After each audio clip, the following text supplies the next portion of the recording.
Hey yo, salutations à toi famille, en espérant que tu te portes bien. Eh ben écoute, moi ça va à merveille. Je vous reviens dans cette nouvelle vidéo FAQ spéciale, carrément, hein, réponse. Je réponds à toutes les questions qui m'ont été posées dans le commentaire de quelques vidéos précédentes.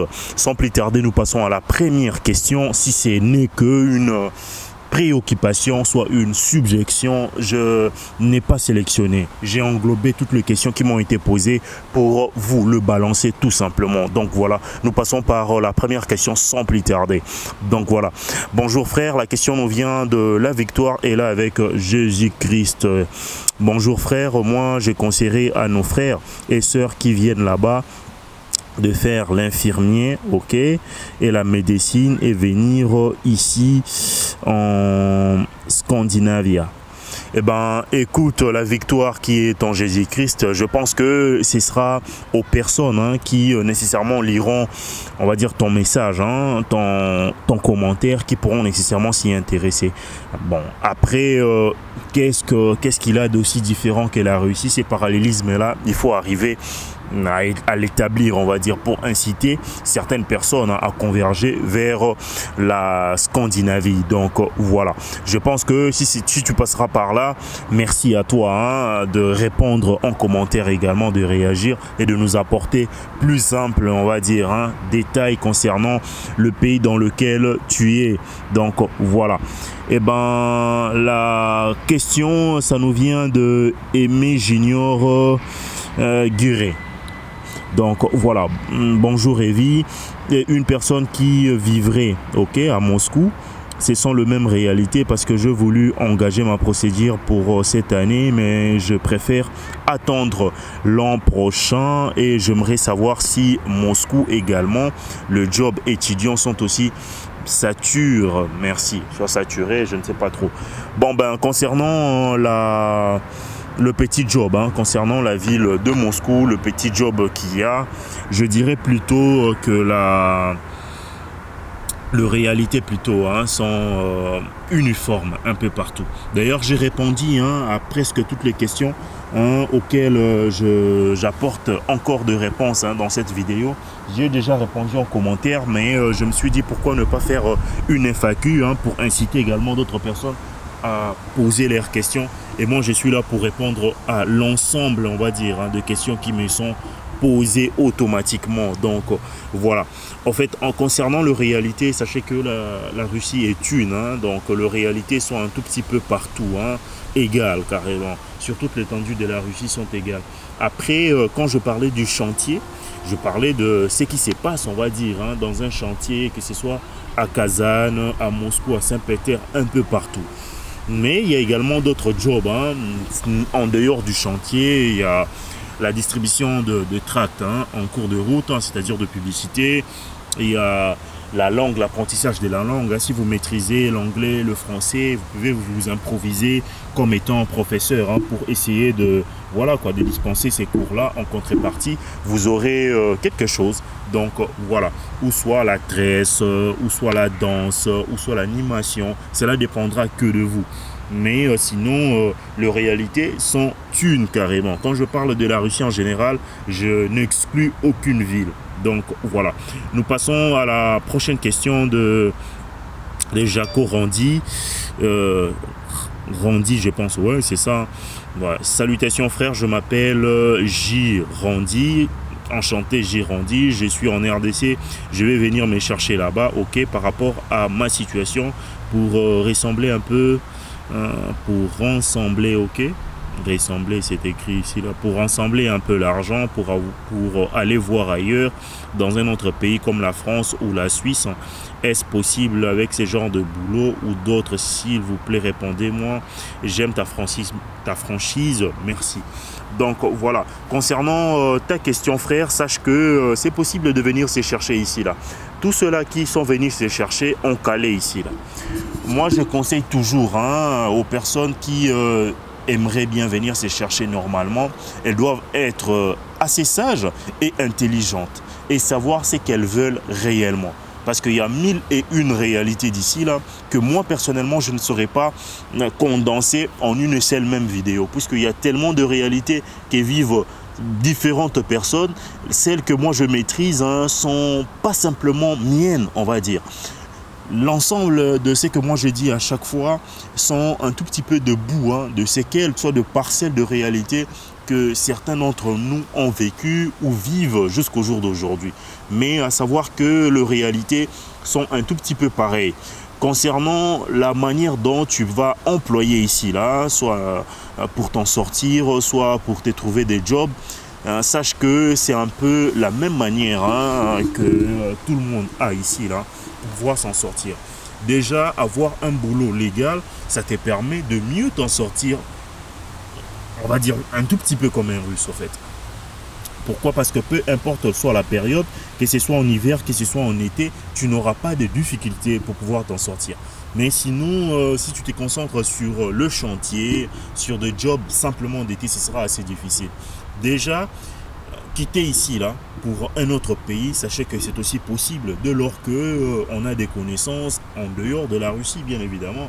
La Russie a servi de passerelle pour bon nombre d'étudiants, bon nombre de personnes qui sont venues ici, là, dans le but simplement d'atteindre la France, la Suisse après 2 ou 3 ans. Mais il y a certaines personnes également qui ont calé ici la faute de moyens. Bon, après, ça dépend, comme je le dis toujours, ça dépend de comment tu t'y prends, de comment tu arrives à t'en sortir, de comment nécessairement tu vas également mettre tout en œuvre pour avoir de l'argent et organiser ton départ, soit ton voyage pour d'autres pays. Donc voilà. Eh ben, je mélange, c'est un fourre-tout carrément de questions. Solom Villa, Solov, son Love Villa. Eh ben, excuse-moi de déformer ton nom, frère. Merci pour cette vidéo, Evie. Je me sens édifié et j'ai fini par faire la conclusion que je me suis fait escroquer de l'argent car pour le processus d'inscription dans une université russe, un ami d'enfance m'a fait verser 2000 $, uniquement pour l'inscription, la traduction, de documents et le paiement de l'invitation d'études. Un grand merci à toi. Encore merci, frère. Et ben déjà, comme je l'ai dit dans une vidéo parlant de l'escroquerie carrément, et soit du business qui tourne autour des invitations, des inscriptions ici là. Déjà, si vous tombez dans une agence de voyage, sachez que vous allez débourser simplement minimum, on va dire cette somme, 2000 et quelques. Pourquoi? Parce que l'agence de voyage va vous garantir d'avoir une inscription, va vous garantir votre voyage, va vous garantir de tonnes et de tonnes d'histoires. Et bien ça là, je ne pourrais pas non plus entrer dedans parce que c'est un business qui maîtrise le détenant de ces agences, on va dire, de voyage qui ont aidé pas mal d'étudiants à pouvoir venir ici là en Russie. Déjà, faire appel à un ami, soit une connaissance qui est déjà sur place ici là en Russie, pour vous émettre une invitation, vous prendre une inscription dans n'importe quelle université, libre à la personne de majorer ou de minorer, on va dire, le montant, soit l'argent, la somme à demander. À savoir, comme je l'ai dit tantôt, si vous n'avez pas suivi la vidéo en question, il faudra y aller pour la suivre. L'inscription ici, elle est presque gratuite, sauf qu'il y a quelques frais connexes qui font assez que le montant puisse être au-delà. Et c'est la mauvaise esprit également, enfin le mauvais esprit, soit la mauvaise foi de personnes qui nécessairement vous aideront à nécessairement réaliser également cette invitation, soit prendre votre inscription. Donc voilà, mais après ce n'est pas aussi exorbitant que ça. Dès lors que vous serez sur place, vous allez nécessairement découvrir également certaines réalités que bon nombre vous cachent carrément. Donc voilà, je pourrais dire simplement ça, mais sachez que ce n'est pas aussi exorbitant que ça. Déjà, on va dire cette somme 2000 et quelques euros, c'est beaucoup trop. Rien que pour prendre une inscription, pour la traduction de dossiers et tout, c'est beaucoup carrément. Donc voilà. Et ben nous passons à la prochaine question d'Ariel. Kalambay, eh ben, une bonne nouvelle. En fait, y a-t-il un lien sur cette attestation d'une résidence octroyée aux étudiants étrangers après la fin de leur cursus universitaire? Eh ben, c'est la question à laquelle je voulais absolument répondre en vidéo pour éclairer également l'opinion de tous. À savoir, déjà, une fois vous décrochez votre diplôme, vous avez la possibilité de faire une demande auprès de la migration pour bénéficier de la résidence temporaire. La résidence temporaire est de 3 ans carrément. C'est qu'on appelle communément le RVP, le Vremia Razрешение Проживания. Ça vous donne la possibilité à la fois, j'ai envie de dire, de trouver un boulot décent, normal, et à la possibilité de vivre en Russie sans pour autant avoir encore besoin d'un visa. On va dire chaque année. Ça vous donne 3 ans et cela sera apposé dans votre passeport. Donc voilà. Mais c'est une procédure qui va de pair avec l'attestation que vous pourrez avoir à la migration. L'université vous donnera son appui carrément pour que vous ayez assez facilement cette résidence en fait. Donc voilà, en espérant que j'ai répondu à cette question. Nous passons à la question de Patrick. Salutations à toi si tu passes par là. Bonsoir Evie. J'aimerais savoir si c'est possible d'obtenir une résidence à la fin de ses études de master et ayant séjourné juste pendant 3 ans en Russie. Bien sûr que c'est possible, bien sûr. Cela dépend simplement de la démarche que tu vas effectuer pour avoir cette résidence. Mais déjà, si tu détiens un document qui atteste réellement que tu as passé 3 ans, 5 ans, soit 7 ans ici, là, en Russie ou au-delà carrément de ça, ça te donne la possibilité, bien évidemment, de profiter de la résidence temporaire, comme je l'ai dit. Donc, voilà. D'autres questions, n'hésitez surtout pas à me les poser en commentaire. Donc, voilà. Mégane, nous passons à cette question. Bonjour, j'ai un problème en 2022. Je dois faire deux démarches pour la naturalisation en France, mais il me faut un passeport à jour. Mais mon passeport est périmé depuis 2018. En plus, il n'y a pas de visa. Et ben ça, c'est assez compliqué, mais je pense déjà que cette question-là doit nécessairement se régler auprès de ton ambassade en France.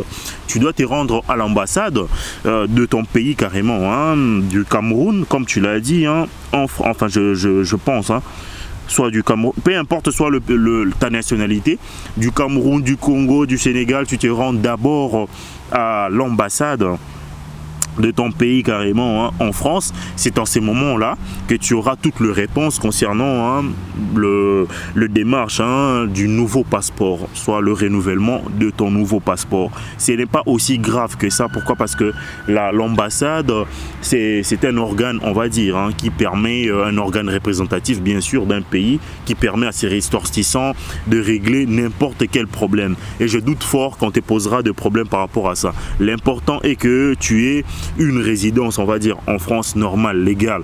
C'est en ces moments-là, on va dire, sur base de ça, qu'on pourra nécessairement te faciliter, t'alléger également avec la bonne volonté de ceux qui travaillent à l'ambassade. Je pense que tout est carré. Donc voilà. Et ben si vous avez deux questions comme l'ont fait quelques amis qui m'ont posé des questions, n'hésitez surtout pas à me les balancer en commentaire. Je me donnerai encore un plaisir de revenir vers vous dans une foire à questions pour essayer de répondre aux questions que vous m'aurez nécessairement posées. Donc voilà, moi c'est Vimawete, portez-vous bien en espérant que vous vous portez bien, normal, et que cette vidéo sera à la hauteur de vos attentes.